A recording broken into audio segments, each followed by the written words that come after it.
Welcome to new lesson. आज के lesson में हमने जो ऑन पेज एसईओ के बारे में अभी तक चीजें पढ़ी हैं वो सारा मैं एक बार आपके लिए सम अप करूंगा ताकि आपको एक बार कंप्लीट आइडिया हो जाए ऑन पेज एसईओ का। तो सबसे पहले हम बात कर लेते हैं कि ऑन पेज एसईओ था क्या। राइट, तो बताओ जी क्या था on page SEO. So on page SEO था आपका कि आपको आपका जो वेब पेज है उसका एसईओ करना है, उसको ऐसे ऑप्टिमाइज करना है कि वो सर्च इंजिन्स के अंदर नजर आए। ठीक है, वही था हमारा ऑन पेज एसईओ। सो बहुत ही आसान था। ऑन पेज एसईओ की डेफिनेशन में ऐसा कुछ है नहीं जो आपको ध्यान रखना है। देन ऑन पेज एसईओ में क्या क्या चीजें हैं जो आपको ध्यान रखनी है। राइट, तो बड़ी सारी चीजें थी ऑन पेज एसईओ के अंदर जो हमने बात की थी। तो सबसे पहले आपको क्या ध्यान रखना है, आपके यूआरएल का। राइट, जो आप यूआरएल यूज कर रहे हो तो वो यूआरएल आपका सही होना चाहिए। सो बेसिकली आपका यूआरएल का जो स्ट्रक्चर है वो सही होना चाहिए। राइट, तो ये सबसे पहली चीज है जो आपको अपनी ऑन पेज एसईओ के अंदर ध्यान रखना है।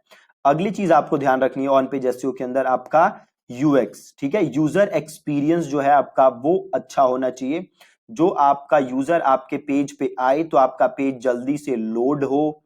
राइट, और आपका जो पेज हो उसका कंटेंट जो उसका स्ट्रक्चर सही हो। राइट, तो यूजर एक्सपीरियंस अच्छा होना चाहिए। ऑन पेज एसईओ में आपने एक ये चीज पढ़ी थी। अगली चीज आपने ये पढ़ी थी रिगार्डिंग कंटेंट कि जो आपका कंटेंट होना चाहिए वो रीडेबल होना चाहिए। राइट, उसकी लेंथ सही होनी चाहिए, प्लस आपको काफी सारी इमेजेस यूज करनी है। ठीक है, ये आपने पढ़ा था अबाउट रीडेबिलिटी। देन हमने सीखा था कि आपको कंटेंट को और कैसे रखना है। तो जो आपका टाइटल टैग है वो सही होना चाहिए, जो आपका मेटा डिस्क्रिप्शन है वो सही होना चाहिए।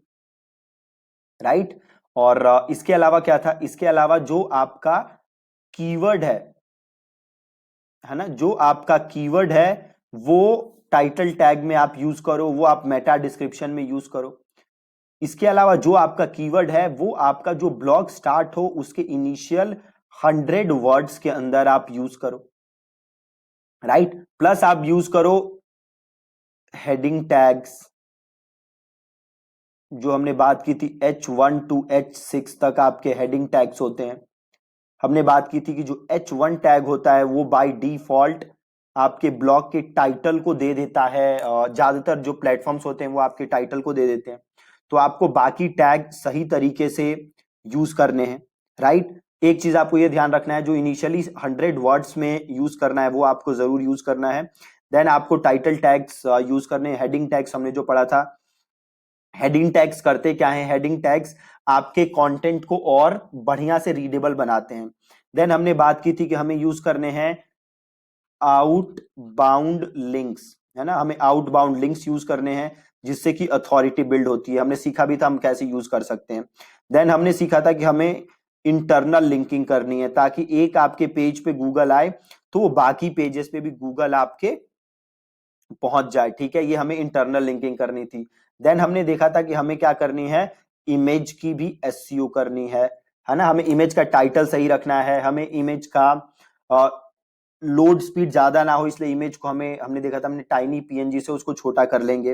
राइट, और उसका ऑल्ट टेक्स्ट हम लिखेंगे जो कि बहुत ही ज्यादा जरूरी है। राइट, तो ऑन पेज में आपका ऑन पेज एसईओ में आपका यही सारी चीजें थी। और अगेन जो एक इसमें सबसे जरूरी चीज है जो हमने बात की थी अबाउट कंटेंट, आपका जो कंटेंट है वो फोकस कीवर्ड के अकॉर्डिंग होना चाहिए, उसकी डेंसिटी उस हिसाब से होनी चाहिए। प्लस हमने बात की थी एक बार उसी के अंदर डुप्लीकेट कंटेंट की, जो हमने योस्ट में देखा था कि Google hates duplicate content. So make sure कि आप कंटेंट डुप्लीकेट नहीं कर रहे, प्लस कंटेंट आपका वैल्यूएबल होना चाहिए। कुछ लेसन से पहले हमने बात की थी your life your money your life YMYL के बारे में।